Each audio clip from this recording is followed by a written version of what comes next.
स्वागत गान के माध्यम से, अभिनंदन पत्र समर्पण के माध्यम से, माननीय संचालक महोदय के उद्बोधन के माध्यम से हमारे अति सम्मान के योग्य पूर्व वक्ता स्वामी निर्मलानंद जी महाराज के पवित्र उद्बोधन के माध्यम से बहुत से प्रशंसात्मक शब्दों को सुना। मैं इस पवित्र मंच से सत्य सत्य कहता हूँ, वह एक भी योग्यता मुझ में नहीं है। हाँ, जो यथार्थ में सम्मान के योग्य हैं, आदर के योग्य हैं, प्रशंसा के योग्य हैं, पूजा के योग्य हैं, समग्र योग्यताओं की पराकाष्ठा जिनके जीवन में है, ऐसे परमाराध्य गुरुदेव के चरणों में ही समग्र प्रशंसात्मक शब्द प्रसूनों को सश्रद्धा समन्वित होकर समर्पित करता हूँ। संत मत सत्संग के नियमानुसार श्री रामचरितमानस ग्रंथ का पाठ करके अभी आप लोगों को सुनाया गया है। प्रसंग है उत्तरकांड का, संवाद है काकभूषण और गरुड़ जी का।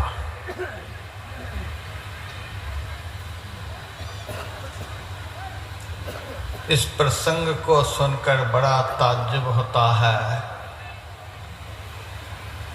पहले के पक्षी भी आपस में बैठकर कैसी कैसी आध्यात्मिक बातें किया करते थे।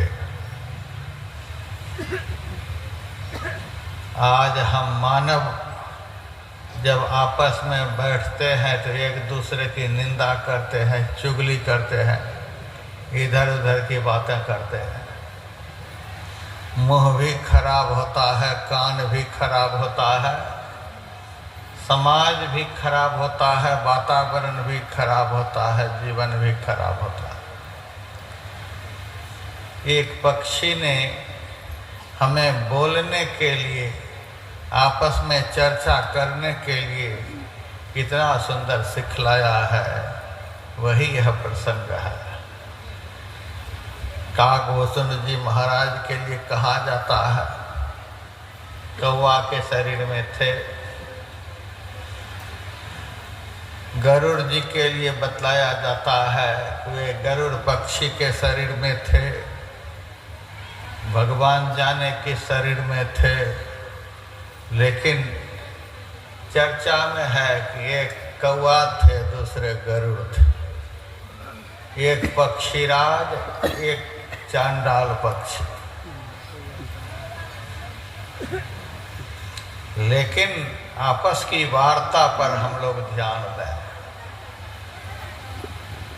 हम न कौवा देखते हैं, न गरुड़ देखते हैं, न जानवर देखते हैं, न आदमी देखते हैं, न ब्राह्मण देखते हैं, न कसाई देखते हैं, न यह मजहब देखते हैं, न वह मजहब देखते हैं। हम तो केवल वेदानुकूल, शास्त्रानुकूल एकमात्र ज्ञान को देखते हैं।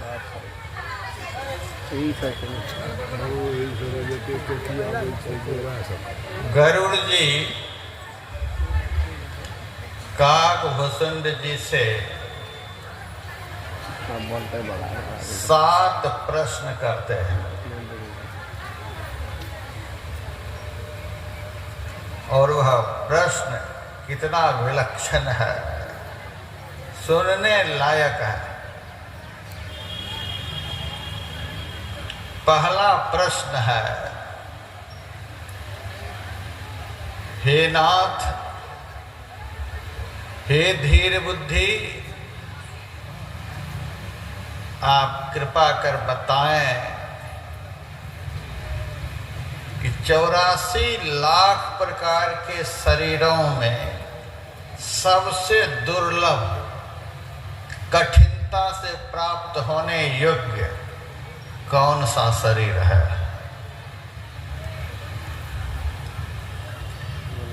दूसरा प्रश्न है, इस संसार में सबसे बड़ा दुख कौन सा है? तीसरा प्रश्न है, इस संसार में सबसे बड़ा सुख कौन है? चौथा प्रश्न है, संत और असंत में क्या भेद है? पांचवा प्रश्न है, सबसे बड़ा पुण्य संसार में कौन सा है? छठा प्रश्न है, सबसे बड़ा पाप दुनिया में कौन सा है? और अंत में सातवां प्रश्न है, तन के रोग के विषय में तो दुनिया जानती है, लेकिन मन के रोग के विषय में तो केवल संत ही जानते हैं। आप कृपा करके बताएं, मन में कौन कौन से रोग होते हैं? कितना सुंदर सुंदर प्रश्न है। हम आप लोग साधु महात्मा की शरण में भी जाते हैं, महाराज बेटा नहीं है, महाराज बेटी नहीं है, महाराज नौकरी नहीं है, महाराज ये रोग है, महाराज वो रोग है। अपने भी पागल, महात्मा को भी पागल बनाते हैं। देखिए, महापुरुषों के पास जाकर के कैसी जिज्ञासा करनी चाहिए। किस जिज्ञासा के समाधान होने से अपने सहित संसार का कल्याण होता है। कितना सुंदर प्रश्न है। 84 लाख प्रकार के शरीर हैं, और वह शरीर किसके लिए है? इस जीव के लिए। शरीर को गीता में वस्त्र बतलाया है, वासांश जीर्णान यथा विहाया। यह वस्त्र जो है शरीर है। वासांश जीर्णान यथा विहाया नवानि गृह्णाति नरोपराणि तथा शरीरान विहाय जीर्णान अन्यान संयाति नवान देहि। जैसे मनुष्य पुराने वस्त्र को छोड़कर नया वस्त्र को धारण कर लेता है, वैसे ही यह आत्मा, यह जीव पुराने शरीर को छोड़कर नया शरीर को धारण कर लेता है। यह शरीर वस्त्र है, आत्मा को पहनने के लिए यह वस्त्र है। ताज्जुब की बात है, आत्मा एक है और इसको पहनने के लिए वस्त्र 84 लाख है। हम शहरों में घूमते हैं, बड़े बड़े राज्यों में घूमते हैं, बड़े बड़े धनवानों के घर जाते हैं। जो जितने बड़े धनवान होते हैं, अपने बेटे को पहनने के लिए उतने ही प्रकार के कपड़े देते हैं। बहुत बड़ा धनवान है, 40-50 सेट उस बच्चे के पास होता है। पढ़ने के लिए जाता है तो कोई और सेट पहन लेता है, खेलने के लिए जाता है कोई और सेट पहन लेता है, घूमने के लिए जाता है कोई और सेट पहन लेता है। बहुत बड़ा बाप का बेटा है, बहुत तरह के कपड़े घर में हैं। गरीब घर के बच्चे जो होते हैं 2-4 सेट रखते हैं। हम किसके बेटे हैं?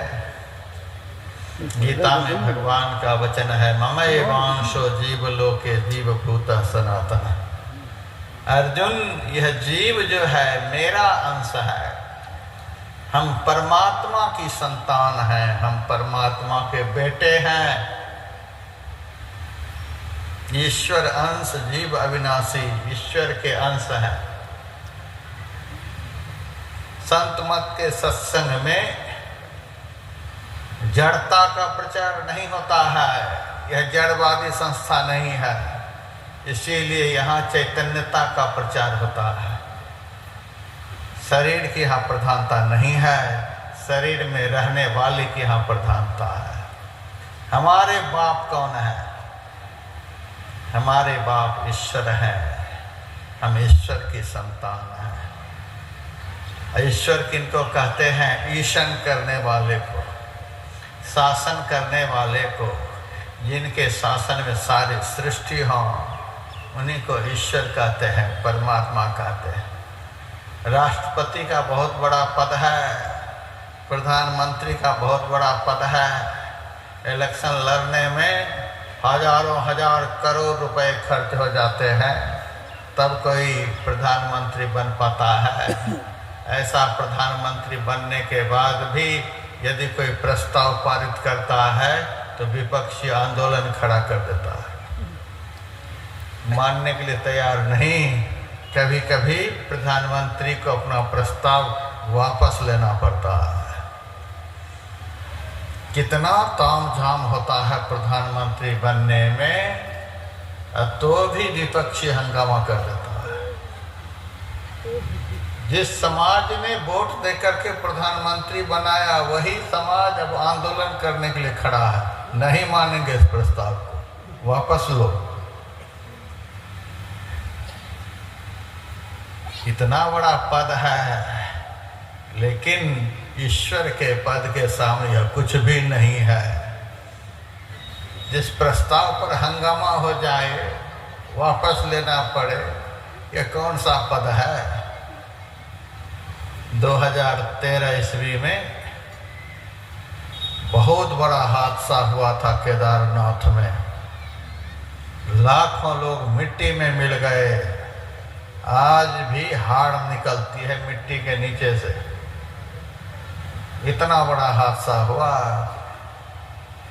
परिवार का परिवार ध्वंस हो गया, लेकिन दुनिया में किसी में ताकत नहीं कि भगवान के खिलाफ आंदोलन करने के लिए खड़ा हो जाए। कोई हंगामा करते, आपने क्यों ऐसा किया? लाखों लोग गए थे पूजा करने के लिए, सबको आपने मिट्टी में मिला दिया। है किसी में ताकत हंगामा करे? काठमांडू में भी बड़ा भारी हंगामा हुआ था। मैं पांडिचेरी गया हुआ था, समुद्र में सुनामी लहर आई, पूरे शहर ध्वंस हो गए, लेकिन किसी में ताकत नहीं कि समुद्र के खिलाफ कोई कुछ कर बैठे। परमात्मा के बनाए हुए जो उच्च श्रेणी के देवता हैं, वे भी कुछ कर दें तो उनके खिलाफ किसी में कुछ करने की ताकत नहीं है। अब परमात्मा की ताकत का कौन वर्णन कर सकता है? सारी सृष्टि को धूल में मिला देंगे, किसी में ताकत नहीं कि उनके खिलाफ कुछ बोल सके। हमारे गुरुदेव से किसी ने पूछा था, महाराज जी आप राम को भगवान कहते हैं, भगवान का तो कोई लक्षण नहीं दिखता है। बचपन में भगवान श्री राम जंगल जाते थे शिकार खेलने के लिए, कितने मृगों को मारते थे, ला कर के बाप को दिखलाते थे, ये मार कर लाए हैं, वो मार कर लाए हैं। बाप बड़े खुश होते थे। ये जंगल जाना, मृगों को मारना, ये सब भगवान का धंधा है। इनको आप भगवान कैसे कहते हैं? रामचरितमानस का पाठ करवाते हैं। हमारे गुरुदेव ने कहा, मारने की बात तो तुम्हारे दिमाग में है, लेकिन राम ने तारा भी तो है बहुतों को। जिसको सारी सृष्टि को तारने की ताकत है, उनको मारने में कोई पाप नहीं होता है। राम सर्व समर्थवान है, वो कुछ भी कर सकते हैं, जो चाहे सो करत है, भय काहू को नहीं। हम ऐसे बाप के बेटे हैं जिनकी सृष्टि की तुलना में, जिसकी बराबरी में कोई खड़ा नहीं हो सकता है। दुनिया के सारे पदों के लिए इलेक्शन होता है, लेकिन ईश्वर बनने के लिए आज तक इलेक्शन नहीं हुआ, न कभी होगा। निर्विरोध ईश्वर तत्व है।